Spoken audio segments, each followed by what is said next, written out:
In the name of God, the beneficent and the merciful. In this session, we talk about the second part of chapter 2, basic probability theory. In the last session, we have talked about probability concepts and permutation and combination, the formulas of permutation and combination. We have solved some examples about them, and comparison of permutation and combination. And we saw its application in probability evaluation by an example 211.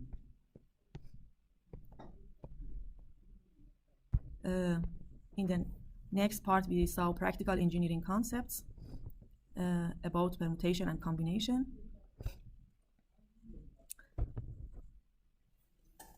We saw that P is equal to limit as n goes to infinity f over n. F was the number of occurrence of a particular outcome, as n is the number of times an experiment is repeated. In this session, we see that the correspondence between statistical and empirical probability also exists for all cases in which the event probabilities are known from the geometry of the system. This frequency or empirical approach is very useful in the analysis of physical systems, which possess a statistical regularity such as certain types of equipment failures, equipment life expectancies, defects in manufactured products, and so on. One example of particular importance in all branches of engineering is finding the probability of a particular piece of equipment being on outage or failed. We say availability or unavailability.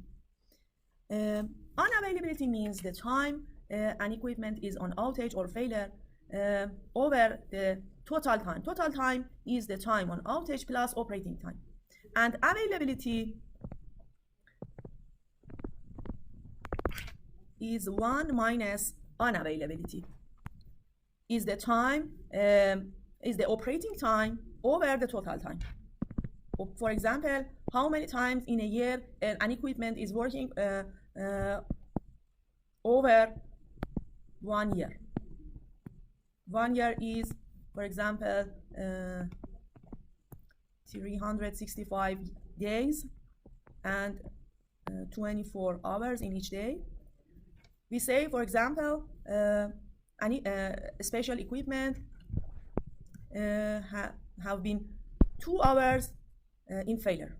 2 hours failure over 8,760 hours in a year. This is the unavailability of this equipment. In the next part, 2.4, we have Venn diagrams. In reliability evaluation problem, it is necessary to combine probabilities associated with individual events to give the probability of overall system behavior. We have certain parts. For example, now that a system consists of, for example, 100 parts, and we know the reliability of each part, and then we want to conclude the reliability of the total system. We want to have some pictorial representation of the concept. In the set theory applications, it is normally done by the use of Venn diagrams. In this part, we want to talk about the rules of the Venn diagrams to represent a system pictorially. A Venn diagram is normally drawn as a rectangle which represents the total probability space S. The area S encloses or represents the entire space being considered, the total system. There may be 2 or more events within this space for which the probabilities must be combined. We see a Venn diagram here in the A part of Fig 2.2. We see S as total space, and B an event that encloses the event A. Event A in the part B has some relationship with event B. They have a common part. And in the events and in the part C, the event A and event B don't overlap at all. 2.5 rules for combining probabilities. Rule 1, independent events. Two events are said to be independent if the occurrence of one event does not affect the probability of occurrence of the other event. For example, throwing a die and tossing a coin are independent events. Since which face of the die is uppermost does not affect the outcome of tossing a coin. This normally occurs when the information or available data is insufficient to establish the degree of dependence. If the degree of dependence is known or can be estimated, however, it must be included in the evaluation exercise. The assumption of event independence may lead to an optimistic assessment of system reliability. In this part, we say that all of systems can have dependency on each other. When we say they are independent, our information are low. We don't have the information how they can affect each other. Rule 2, mutually exclusive events. Two events are said to be mutually exclusive if they cannot happen at the same time. In Fig 2.2c, we see that they are mutually exclusive. They cannot happen in the same time. They don't have any overlap. When throwing a single die, the even 1 spot, 2 spot, 3 spot, 4 spot, 5 spot, and 6 spots are all mutually exclusive because they cannot occur simultaneously. The outcome of the die can be 1 or 2 or 3 or 5 or 6. They cannot happen simultaneously. Rule 3, complementary event. Two outcomes of an event are said to be complementary if when one outcome does not occur, the other must. In this Venn diagram, we see B is here. It is the complementary event of A. We see that the probability of occurring A plus probability of occurring B is equals to 1. Example 2.15. When tossing a coin, the outcome head and tail are complementary since the probability of head plus probability of tail equals to 1. We say that P head equals to P tail bar. If a device can either be in success state or in its failed states, a device cannot be in success state simultaneously be in failure state. So they are complementary events or mutually exclusive events. Rule 4, conditional events. Conditional events are events which occur conditionally on the occurrence of another event or events. Consider two events A and B, and also consider the probability of event A occurring under the condition that event B has occurred. This is described mathematically. PA given that B occurred. Conditional probability of A occurring given that B has occurred. The value of probability can be deduced from an analysis of the Venn diagram. PA given that B occurred can be calculated by dividing number of ways A and B can occur over number of ways B can occur. This means that occurrence of A and B together simultaneously.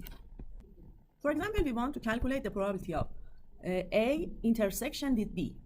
We should divide the area A intersection of A with B over the entire area of S. As we see here, the intersection of A and B divided by the entire S.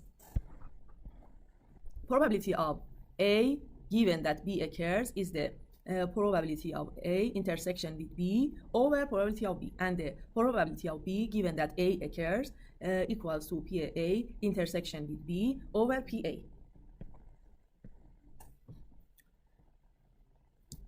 Rule 5. Simultaneous occurrence of events. The simultaneous occurrence of two events A and B is the occurrence of both A and B.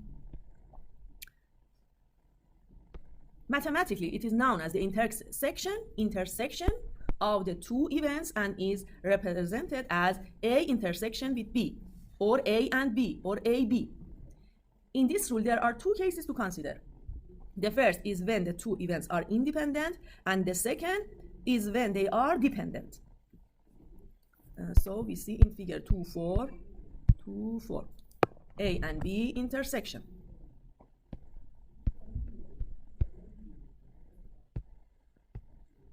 A, when events are independent. If two events are independent, then the probability of occurrence of each event is not influenced by the probability of occurrence of the other. In this case, we have PA given the occurrence of B is equal to PA, and PB given that A occurs is equal to PB.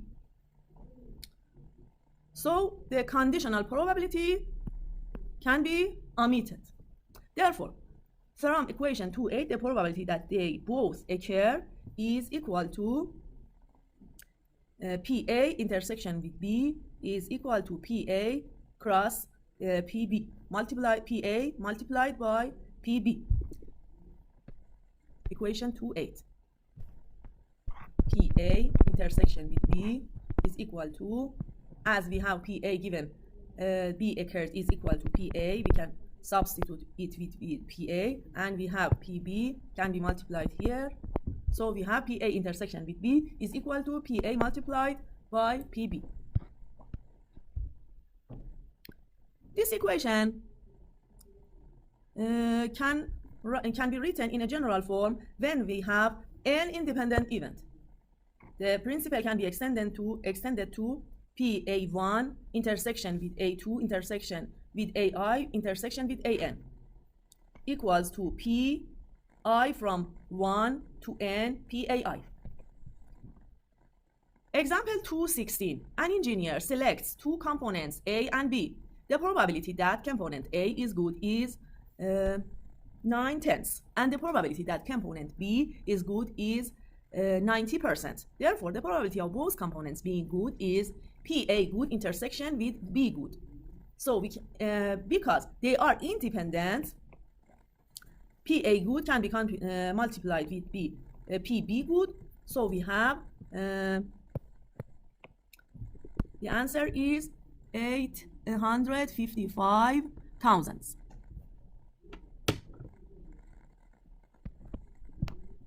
Events are dependent. If two events are not independent, then the probability of occurrence of one event is influenced by the probability of occurrence of the other. In this case, we have equation 2.8 can still be used, but not simplified, as in the case of independence. Thus, we have PA intersection with B equals to PB given that A occurs multiplied by PA, or PA given that B occurs multiplied by PB. Rule 6. Occurrence of at least one of two events. The occurrence of at least one of two events A and B is the occurrence of A or B or both. In the Venn diagram, this occurrence is the hatched area, this hatched area. Mathematically, it is known as the union of the two events. We say that A union with B, or A or B, or A plus B. In this case, we have three cases to consider. The events are independent but not mutually exclusive. The events are independent and mutually exclusive, and finally, the events are not independent. In the first analytical technique, we say that probability of A union with B is 1 minus P not A and not B. And we can write PA bar multiplied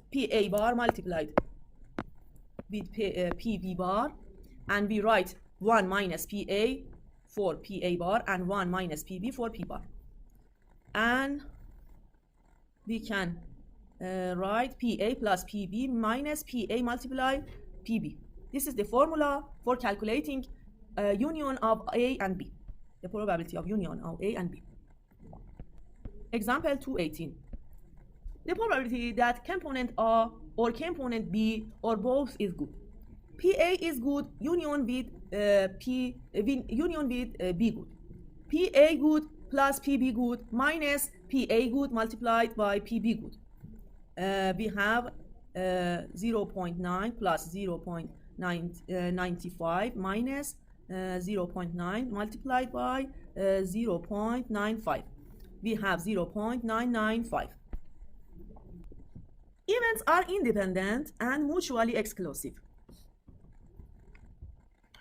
The intersection of A and B is 0.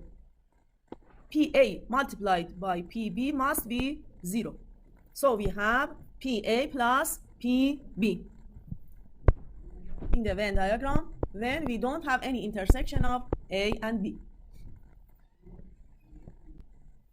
If there are n independent and mutually exclusive events, the union of n events can be calculated by sigma I from 1 to n PAI. Example 2.9. The probability of getting a total 9 spots in a single throw of 2 dice. There are 4 different ways of getting a total 9. And they are all mutually exclusive, since if one way occurred, all the other ways cannot occur. When we have 2 dice, every state has a probability of 1 over 36. So we have for 9 spots, P9 equals to 4, 1 over 36 that can be added. And we don't have any intersection, so we simply add each PAI to have the result, which is 4 over 36. Events are not independent. We use this equation, PA plus PB minus PA intersection with B. See the example 2.20. Rule 7, application of conditional probability. The conditional probability formula, which was introduced in Rule 4, can be extended to consider the occurrence of an event A, which is dependent upon a number of mutually exclusive events Bi. In equation 2.8, we saw that PA intersection with B equals with PA given that given the occurrence of B multiplied by PB. We can deduce from this equation when we have a set of formulas PA intersection with B1 and PA intersection with B2 and PA intersection with BI and PA intersection with BA, and we can write them as we have in the equation 2.17. PA given that occurrence of B1 multiplied by P1. And we can add and combine them, sigma I from 1 to n, PA intersection with BI, and so we have PA equals to intersection of A with BI's. Sum of the intersection of A and BI's equals to A. So we can write PA as the sigma of PA given that BI occur multiplied by PBI. This equation 2.19 is the conditional probability equation when A has intersection with NBI. An example of using this equation is in example 2.20. When we have a certain item that is manufactured at 2 plants, plant 1 makes 70% of the requirement and plant 2 makes 30%. From plant 1, 90% meets a particular standard, and from plant 2 only 80%. Evaluate A, out of every 100 items purchased by a customer, how many will be up to a standard? And B, given that an item is a standard, what is the probability that it was made in plant 2? A is the event that the item is up to a standard. And B B1 is the event that the item is made in plant 1, and B2 is the event that the item is made in plant 2. So PA, given that B1 is plant 1 90% meet a particular standard. So the event that PA given that B1 is 0.9 and PA given that B2 equals to 0.8. And PB1 is 0.7 and PB2 is 0.3. So we can use the formula. Here is the formula. PA given that B1 multiplied by B1, PB1 plus PA given that B2 occurs multiplied by PB2. This should be multiplied by this, and this should be multiplied by this, and sum of both multiplication is PA.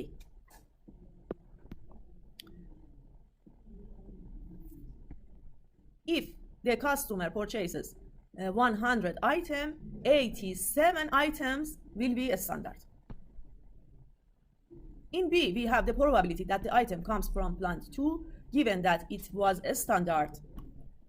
And we have a standard item. We want to see that how much is the probability that it comes from plant 2. P, B2, given that A occurs. What is the probability of A? We calculated it in the A section of this example. So we have PA intersection with B2, PA intersection with B2. The component is a standard and comes from plant 2. It is PA given that is B2 occurs multiplied by PB2. So we have 0.8 multiplied by 0.3. So we have 0.24. 24 over 87. 0.276. If the occurrence of an event A is dependent upon only two mutually exclusive events for component B, i.e. success and failure, which can be designated as BS and BF respectively, equation 219 becomes to PA equals to PA given that B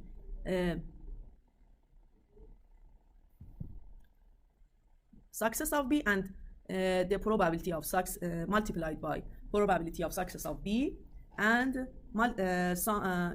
plus PA given that that B is in the failure state multiplied by P probability of B in failure state.